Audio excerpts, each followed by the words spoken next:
Sou Luísa Raimann, sou médica sanitarista, diretora hoje do Instituto de Saúde da Secretaria de Estado de Saúde de São Paulo.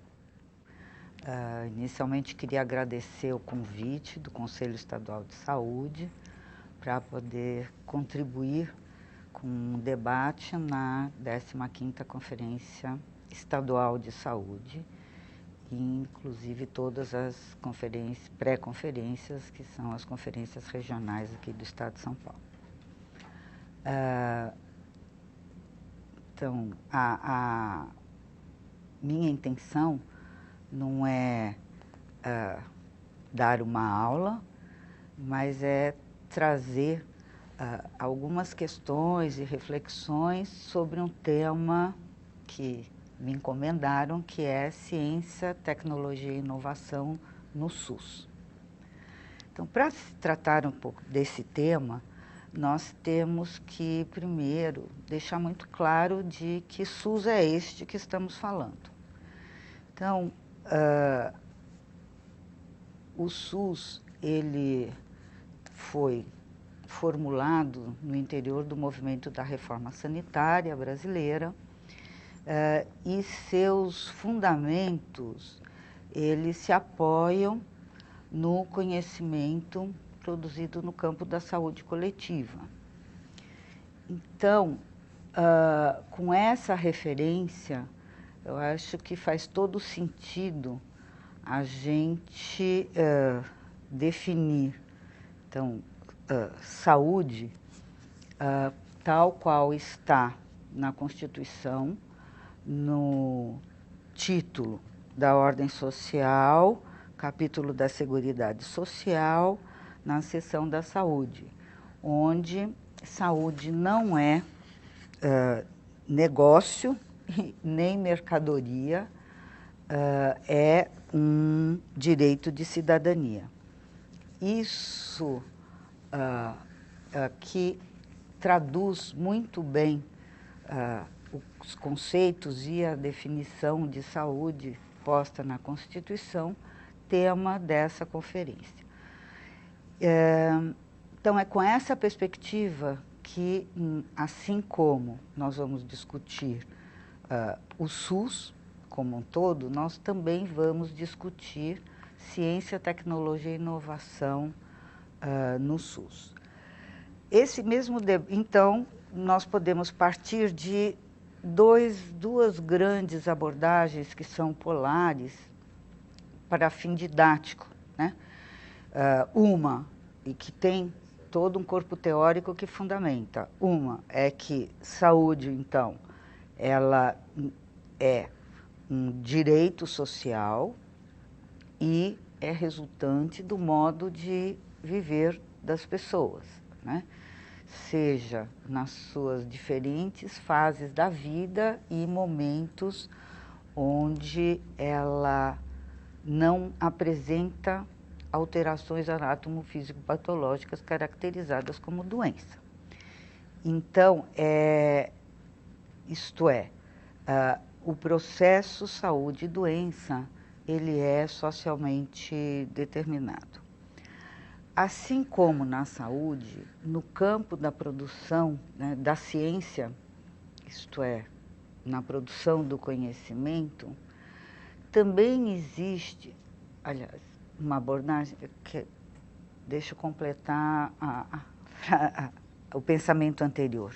Então, se de um lado nós temos a saúde entendida como um processo social, por outro lado, nós também temos a saúde entendida como ausência de doenças, que aí é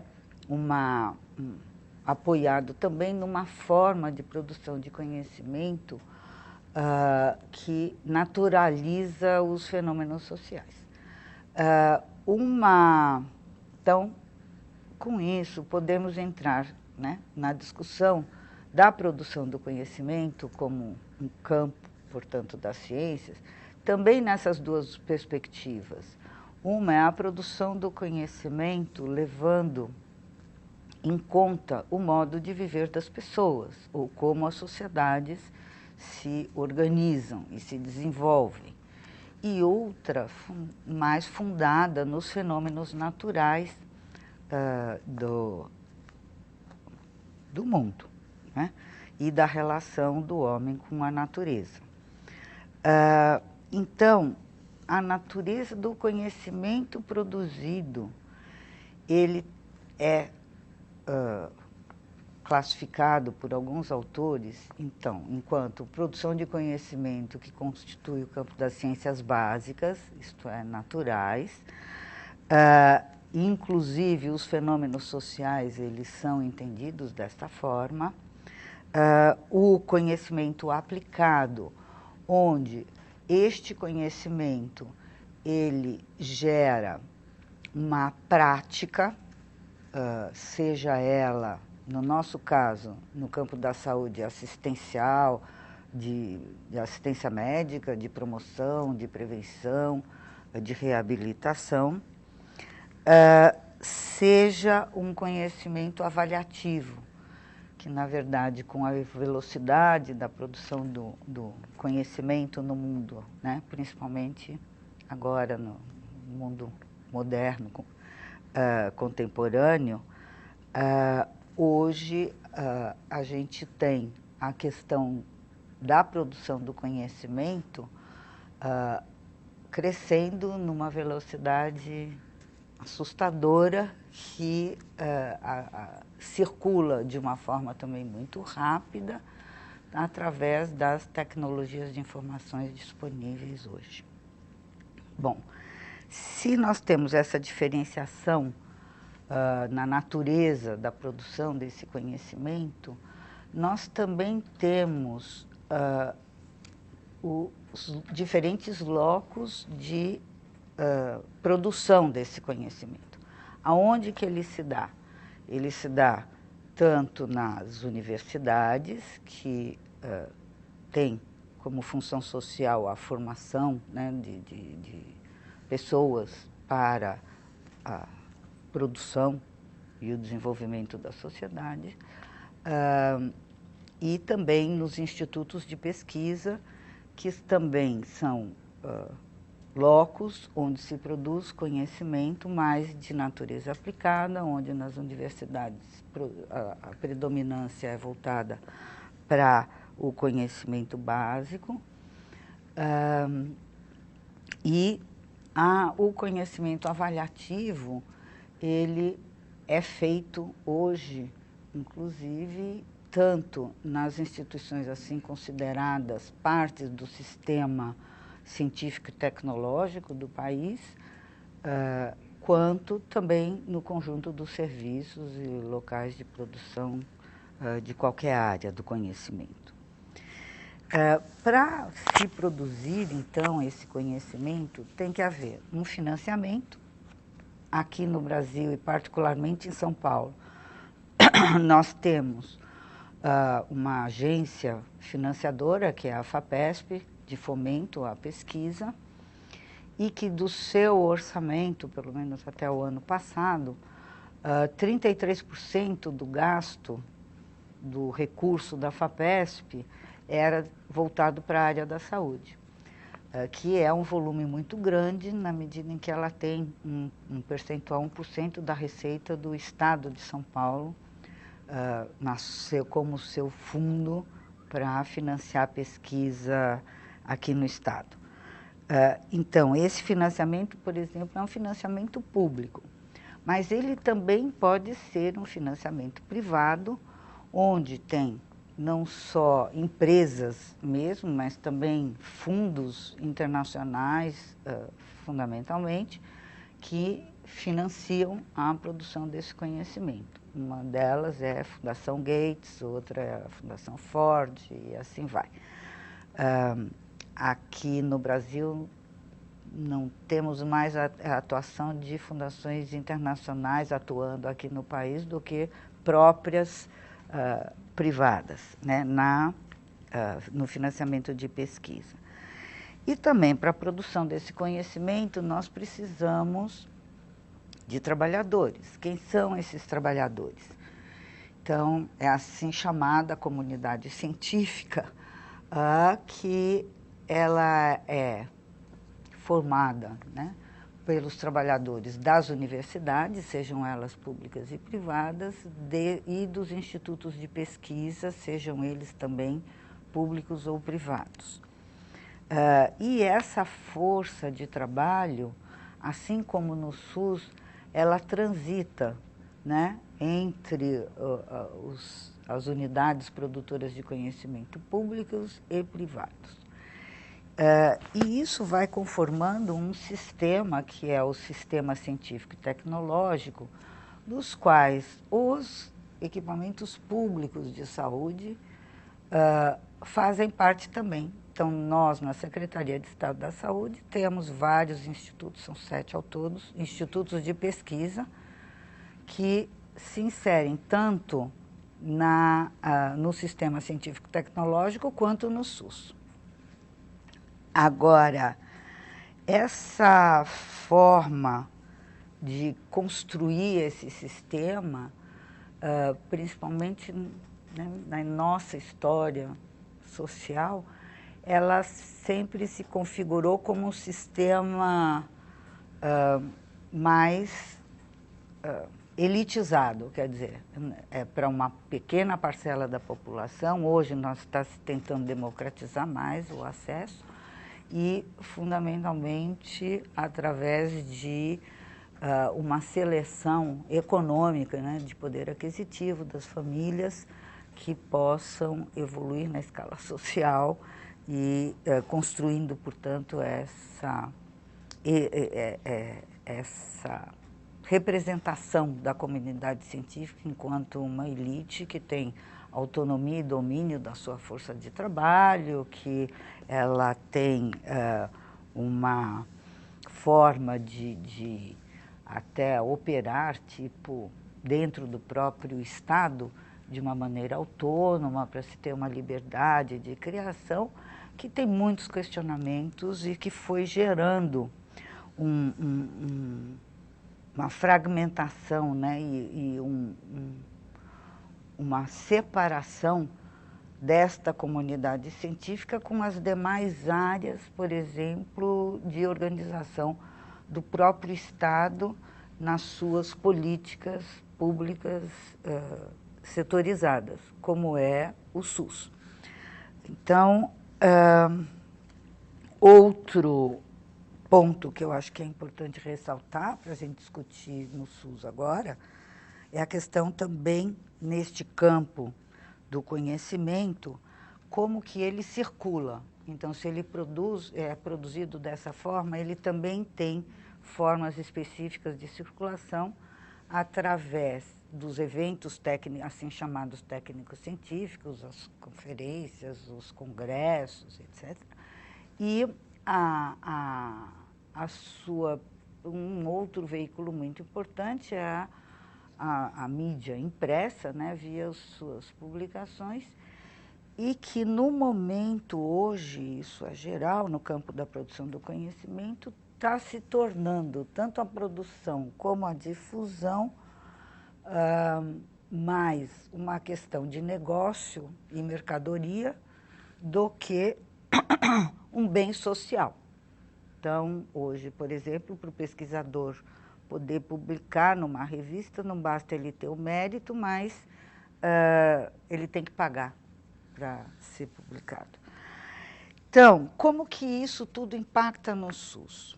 Teve uma luta grande para se operar, porque isso está regulamentado na Lei 8080, o que seria ciência, tecnologia e inovação no SUS. Então, depois de muita briga, aí uma conferência nacional de ciência e tecnologia, se cria uma secretaria dentro do próprio ministério, cuja perspectiva é de se reproduzir essas secretarias em relação aos estados nacionais e aos grandes municípios, onde teriam-se porte necessário, massa crítica, para poder desenvolver a prática de produção, difusão e incorporação de tecnologias, considerando aqui tecnologias como conjunto de conhecimento e prática, não é? Bom, e aí, isso já fazem, acho que, mais ou menos uns 15 anos, não foi muito fácil, é bem mais recente, com todas as dificuldades de implantação do SUS, mas se conseguiu avançar e nós temos hoje alguns programas já bem estruturados para trabalhar o tema de ciência, tecnologia e inovação. No campo da pesquisa, que é a produção do conhecimento, nós temos um programa, que é o Programa de Pesquisa para o SUS, onde se busca o Ministério da Saúde, mais os estados, via suas fundações de apoio à pesquisa, eles tentam aproximar os gestores e os trabalhadores do SUS com os produtores de conhecimento das demais instituições de pesquisa, para definir uma agenda de prioridades e desenvolver conhecimento e inovação para as necessidades do SUS. Isso, nós aqui no estado de São Paulo, já estamos completando 10 anos, temos avançado, mas não é um trabalho fácil. Existe um fosso, né, entre a academia e o sistema, e quem opera o sistema, onde um dos desafios que eu estou propondo até para ser aprofundado nas conferências é como aproximar a produção do conhecimento e a atenção e a gestão do SUS. Isso eu acho que é um desafio que está posto, que a gente precisa, portanto, nessas discussões, desmistificar o poder do conhecimento e empoderar o Sistema Único de Saúde. Nessa perspectiva com que a gente apresentou aqui. Um outro desafio que também é importante é a questão do marco regulatório, porque todo o arcabouço que regula a ciência, tecnologia e inovação, aqui no país, ela se desenvolveu muito mais dentro da lógica de interesse do mercado, portanto, como conhecimento como uma mercadoria, do que do interesse público ou das políticas públicas, particularmente em relação ao SUS. Vide os problemas que nós temos hoje em relação aos medicamentos, aos equipamentos, à relação com o setor até privado de prestação de serviços, onde uma das iniciativas foi fortalecer as atividades de avaliação de tecnologias de saúde, via organização no Ministério, né, da Conitec, que é a Comissão Nacional de Avaliação de Tecnologias e Inovação, onde muitas vezes as regras que se estabelecem, sejam elas formais ou informais, ela não gera melhoria da qualidade de vida das pessoas no campo da saúde, né? Por quê? Porque responde aos interesses mais do setor produtivo, médico-hospitalar. E, portanto, é contraditório com o desenvolvimento do próprio sistema e a consolidação dele. Então, essa é outra dimensão que eu acho que a gente precisa trabalhar.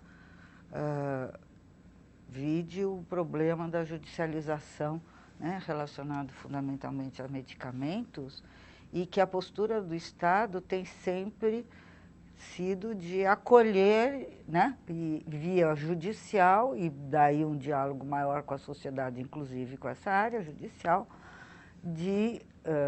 jurídica, de acatar as decisões de compra de medicamentos, inclusive não validados do ponto de vista da sua eficácia.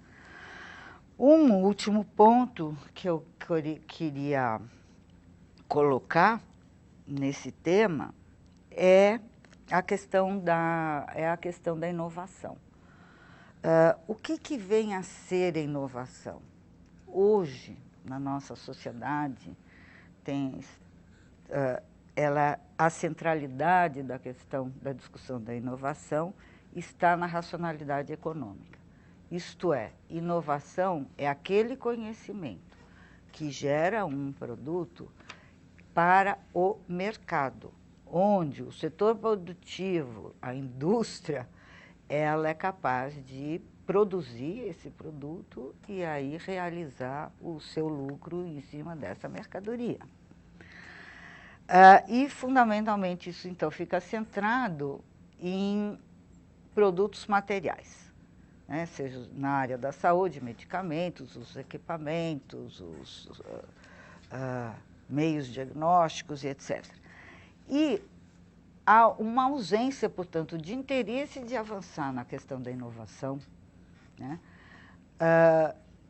Não na perspectiva do mercado, mas na perspectiva de uma melhor eficácia, efetividade e eficiência do nosso SUS, através de estudos e inovação mesmo, então produção de tecnologias em relação aos processos dos serviços, da atenção e da gestão no SUS.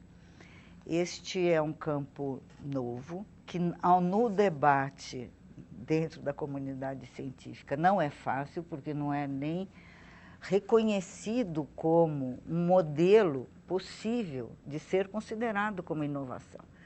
Então, isso, até o Instituto de Saúde está tendo uma iniciativa de organizar umas oficinas de discussão dessa questão da inovação, porque senão nós, mais uma vez, vamos ficar reféns do mercado, e o SUS ele tem um grande potencial e faz inovação, que não está sendo sistematizada nem difundida para a melhoria das suas práticas. Então, eu gostaria de contribuir e poder desencadear realmente inquietações nesse público que está participando das pré-conferências, de considerar, acho que esse tema que é sempre meio marginal, né, como algo importante que possa estar melhorando a nossa prática cotidiana e defendendo um sistema que com certeza é um grande avanço de conquista social para o nosso país. Então, no dia 23 de julho, espero que a gente possa estar dialogando frente a frente, não mediado por uma máquina, e assim trazendo, e com a possibilidade de dialogar, sim, através das questões que surjam e propostas dos debates regionais. Obrigada.